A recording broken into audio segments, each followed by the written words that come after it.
Hello प्यारे बच्चों, कैसे आप सभी। मैं उम्मीद करता हूँ कि आप सभी अच्छे होंगे। आज का हमारा टॉपिक है क्या होता है जब, यानी चैप्टर सेकंड रसायन विज्ञान में एनसीईआरटी बुक के कुछ क्या होता है जब लिए हैं। देखते हैं क्वेश्चन आता हमारा इस प्रकार का, क्या होता है जब केवल रासायनिक समीकरण लिखिए। तो पहले तो मैं आपको बताता हूँ क्या होता है जब है क्या, कि जब दो अभिकारकों को आपस में मिलाया जाता है तो क्या बनने वाला उत्पाद क्या बनता है, इसका पता लगाते हैं इन समीकरणों के माध्यम से। देखते हैं कैसे लगाते हैं। प्लास्टर ऑफ पेरिस को गर्म किया जाता है, क्या होता है जब प्लास्टर ऑफ पेरिस को गर्म किया जाएगा क्या होगा। देखते हैं समीकरण लिखकर। तो हमें पता होना चाहिए प्लास्टर ऑफ पेरिस का पहले फॉर्मूला, अर्थात अणुसूत्र पता होना चाहिए। तो मैं जानता हूँ प्लास्टर ऑफ पेरिस के बारे में, CaSO4 इंटू 1/2 आधा अणु जल का, इसे बोलता हूँ POP यानी प्लास्टर ऑफ पेरिस। और इसमें मैं मिलाता हूँ 3 अणु जल के, 3/2 यानी 1.5 अणु जल का मिला देता हूँ मैं। और जैसे ही मैं इसमें 3 अणु जल के मिलाता हूँ, मतलब 2 अणु, आधा ये और 1.5 ये, 3/2 का मतलब है 1.5, आधा ये 1.5 ये, तो ये हो जाएंगे 2 अणु। और जैसे ही CaSO4 के साथ 2 अणु हो जाएंगे तो जिप्सम बन जाएगा, ये बन जाएगा जिप्सम। CaSO4 इंटू 2H2O, देखो 2 अणु जल के बन चुके हैं। ठीक है, ये हमारा POP था जिसमें आधा अणु जल का था, मैंने इसके अंदर 1.5 अणु जल का वो मिला दिया है, 1.5 ये और आधा ये 2 हो चुके हैं, दोनों मिलकर 2 अणु जल के ये हो चुके हैं कैल्शियम सल्फेट के साथ। तो इसे बोल लेंगे हम जिप्सम। ये हमारा जिप्सम है, हमें जिप्सम मिल चुका है। और ये है हमारा POP यानी प्लास्टर ऑफ पेरिस। तो ये था हमारा क्या होता है जब प्लास्टर ऑफ पेरिस को गर्म करने पर। अब आगे चलते हैं, खाने के सोडे को गर्म किया जाता है।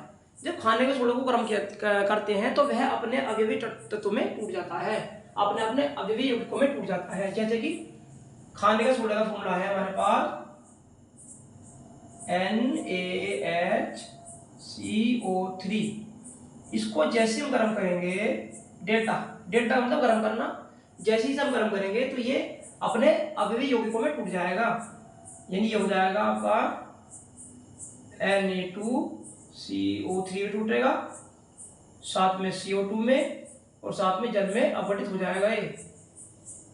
और बाद में इसको बैलेंस कर लेते हैं। बैलेंस कैसे करते हैं, Na के 2 जल हैं परमाणु, इधर Na का ही परमाणु है, तो Na को बैलेंस करने के लिए इधर 2 करते हैं। अब बात करते हैं H की। देखो H के 2 हो चुके हैं, इधर भी देखो H के 2 हैं, H भी बैलेंस है। C देखते हैं, इधर कार्बन के 2 परमाणु इधर है, कार्बन का एक परमाणु इधर है, एक परमाणु इधर है, तो कार्बन बैलेंस है। अगर बात करें ऑक्सीजन की, तो ऑक्सीजन के देखो इधर है, ऑक्सीजन के 3 दूनी 6, इधर 6 है, 3 और 2 5 और 1 6, यानी ये बैलेंस है, ये बैलेंस है। और इस बैलेंस इसमें अगर हम चाहें तो इसका नाम लिख सकते हैं। देखो ये है सोडियम, ये है कार्बन डाइऑक्साइड, ये जल है, ये है सोडियम कार्बोनेट, और ये है खाने का सोडा यानी सोडियम बाइकार्बोनेट, इनका नाम भी दे नीचे। चलो मैं इसका नाम ले देता हूं, ये है सोडियम कार्बोनेट, सोडियम कार्बोनेट ये नाम है इसका, कार्बोनेट। ठीक है, ये है आपका जल प्राप्त होता है। आगे देखते हैं, जिप्सम को 373 K पर गर्म किया जाता है। क्या होता है जब जिप्सम को 373 K पर गर्म करेंगे क्या होगा, क्या मिलेगा, क्या मिलने वाला है वो देखते हैं। जिप्सम, देखो जिप्सम का सूत्र मैंने यहाँ लिखा था, ये जिप्सम है, यानी जब कैल्शियम सल्फेट के साथ 2 अणु जल के होंगे तो जिप्सम कहेंगे। तो ये जिप्सम का सूत्र है CaSO4 इंटू 2H2O, ये जिप्सम है।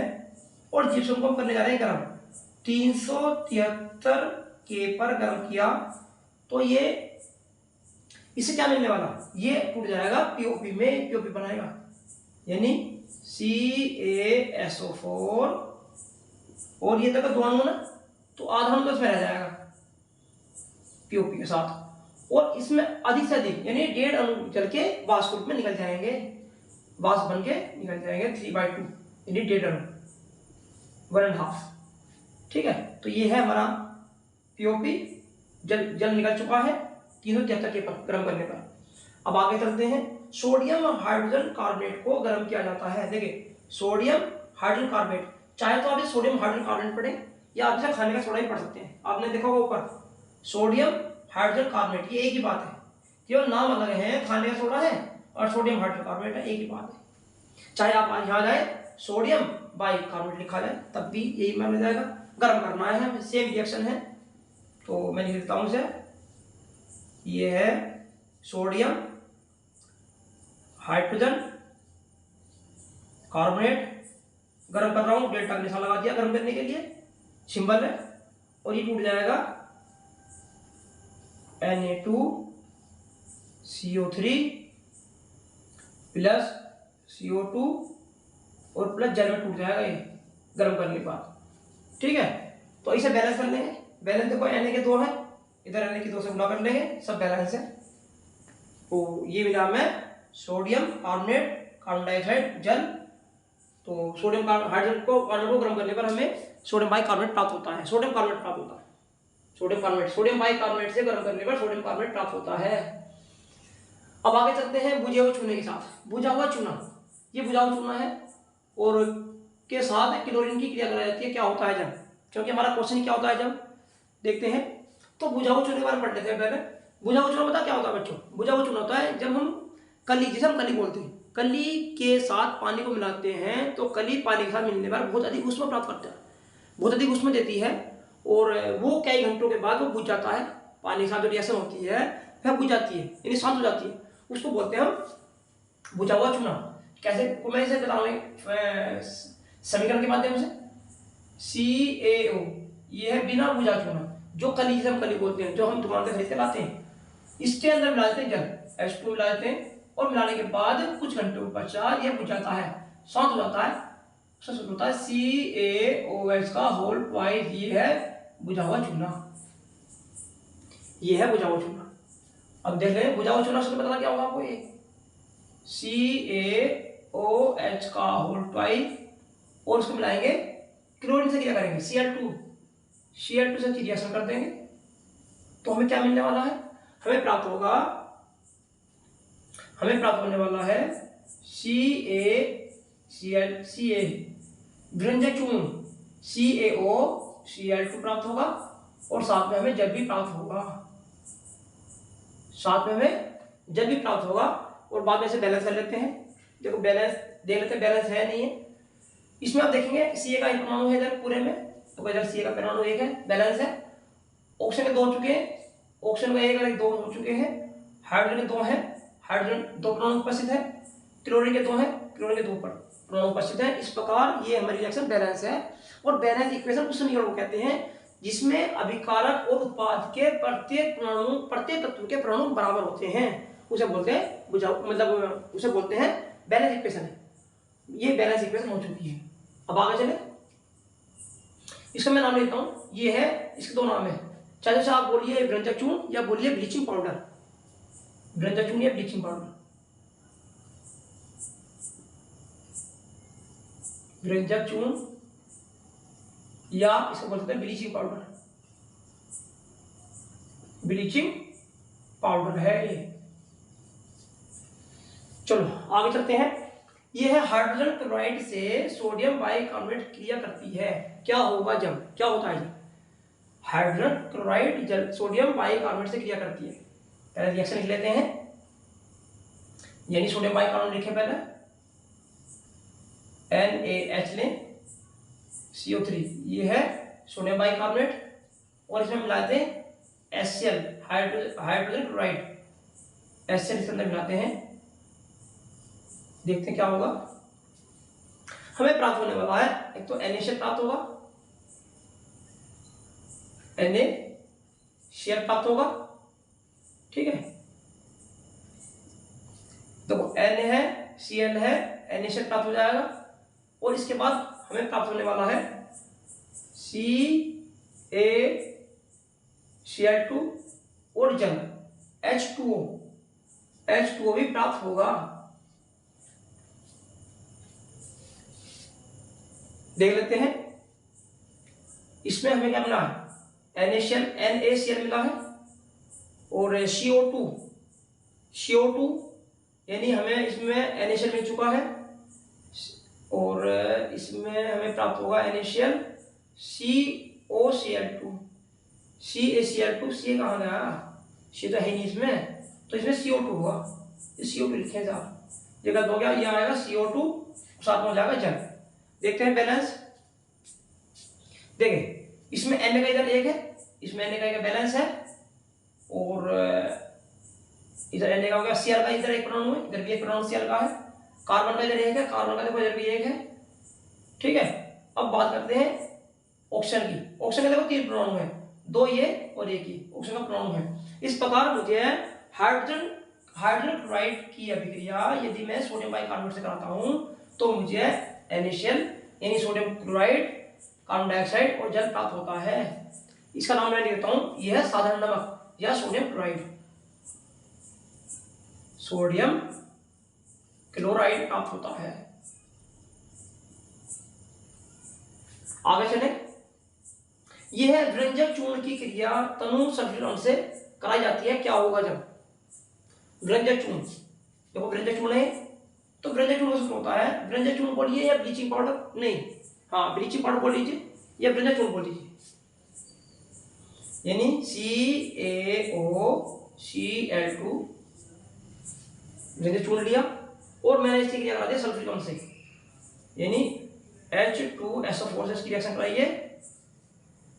क्या होगा, क्या होता है जब दोनों अभिकारक है, जब दोनों अभिकारक मिलेंगे तो उत्पाद का पता नहीं है, उत्पाद बनने वाला है।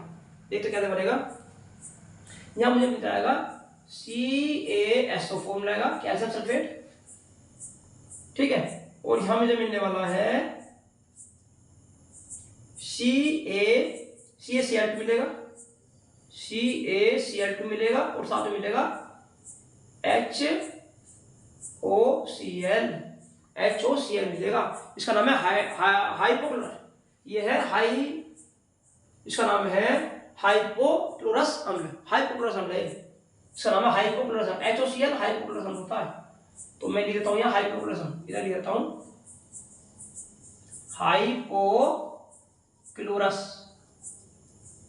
हाइपोक्लोरस अम्ल मिलता है। देखते दोबारा बैलेंस देख लेते हैं। पहले कैल्शियम का इधर भी है, इधर भी कैल्शियम बैलेंस है, कैल्शियम का इधर एक है, कैल्शियम सल्फेट मिला, और यहां मिलता हमें COCl2 मिला, CaCl2 और HOCl मिलता है। बैलेंस देख लेते हैं। बैलेंस करने के बाद इधर कैल्शियम का एक है, इधर भी देखो कैल्शियम का एक, 2 है, इधर कैल्शियम के 2 है, और क्लोरीन के देखो इधर 2 है, तो यहां कैल्शियम को बैलेंस करने के लिए इधर 2 से गुणा कर लेते हैं, 2 हो गए। अब देखते हैं ऑक्सीजन कितनी है, ऑक्सीजन के 2 है इधर, 2 इधर और 6 ये हैं, 4 ये 6 हो चुके हैं, यानी इधर इसमें हमारे पास है 4, 2 से गुणा यहाँ होगी बच्चों, यहाँ 2 से मल्टीप्लाई हो जाएगी HOCl में, तो ये बैलेंस हो चुकी है। तो Cl के कितने, Cl के हो चुके हैं हमारे पास 4, देखो 2 तो ये और 2 से गुणा होने के बाद ये बनेंगे 2 यहाँ बन जाएंगे क्लोरीन के, और हाइड्रोजन के 2 हैं, हाइड्रोजन के 2 हैं, ये बैलेंस समीकरण है। यानी व्यंजक चूर्ण यानी ब्लीचिंग पाउडर की क्रिया जब तनु सल्फ्यूरॉन से कराता हूं तो मुझे कैल्शियम सल्फेट प्राप्त होता है, कैल्शियम क्लोराइड प्राप्त होता है और हाइपोक्लोरस अम्ल प्राप्त होता है। अब मैं इसमें ये 3 स्टेप पूरी होगी रिएक्शन। अब मैं जो इसमें हाइपोक्लोरस अम्ल बनाना उसे लूंगा, HOCl लूंगा, और इस हाइपोक्लोरस अम्ल को गर्म करिए, हमें प्राप्त होगा HCl, HCl और साथ में प्राप्त होगा नवजात ऑक्सीजन। या वो ध्यान रखना है, नवजात ऑक्सीजन प्राप्त होती है। नवजात ऑक्सीजन वो ऑक्सीजन होती है जो हमें प्रयोगशाला में जो नई बनती है, ताजी बनती है, सही है, उसे बोलते हैं क्या नाम है इसका, नवजात ऑक्सीजन। इसका नाम है नवजात ऑक्सीजन। क्या नाम है बच्चों का, नवजात ऑक्सीजन नाम है इसका। मैं लिख देता हूं नवजात ऑक्सीजन, यानी जो प्रयोगशाला में नई बनती है, ताजी बनती है, उसे बोलते हैं नवजात ऑक्सीजन। अब ये जो नवजात ऑक्सीजन प्राप्त हुई है, इसका रोल क्या होगा, इसका रोल ये होगा कि यह जब किसी रंगीन पदार्थ में मिलाई जाएगी, किसी कलरफुल पदार्थ में जब मिलाई जाती है नवजात ऑक्सीजन, देखो मिला रहा हूं मैं, ये मिला दिया मैंने नवजात ऑक्सीजन, तो उस रंगीन पदार्थ को यह रंगीन कर देती है, अर्थात कलरफुल को कलरलेस कर देती है। ये हो जाएगा आपका रंगहीन पदार्थ प्राप्त होगा। अर्थात इसका मतलब यह है कि नवजात ऑक्सीजन जो मिलेगी, अगर किसी रंगीन पदार्थ में मिला देता हूं तो उसके रंग को ये बढ़ा देती है, अर्थात उसे कलरफुल से कलरलेस बना देती है। तो ये थे मेरे कुछ रासायनिक समीकरण, क्या होता है जब, जिसको हमने सीखने का प्रयास किया है। मैं उम्मीद करता हूं कि ये आपको समझ आया होगा। यदि ये आपको समझ आता है तो उसे मेरे इस वीडियो को लाइक करें, सब्सक्राइब करें, कमेंट करें, जिससे आने वाली सभी वीडियो का नोटिफिकेशन आपको मिलता रहे। इसी के साथ मैं अपनी वीडियो समाप्त करता हूं। Thank you.